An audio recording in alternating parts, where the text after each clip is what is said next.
সকাল সকাল ডাল ভর্তা করলাম। আসসালামু আলাইকুম, সবাই কেমন আছেন? আমি ডাল সিদ্ধ করতে দিছিলাম, অবশ্যই এগুলো মসুরের ডাল, ভর্তা করব তাই আমি ঝাল পেঁয়াজটা সুন্দর করে মেখে নিলাম আর সরিষার তেল দিলাম। এটা কিন্তু অবশ্যই বাড়ির সরিষার তেল, বাড়ির ঘান ভাঙা তেল।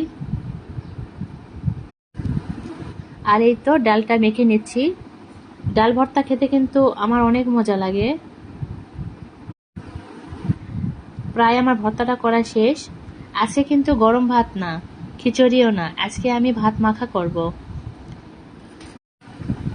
রাতের ভাত ছিল, সেগুলো ভাতে মাখা করব, তাই আমি আবারও ঝাল পেঁয়াজটা সুন্দর করে মেখে নিব।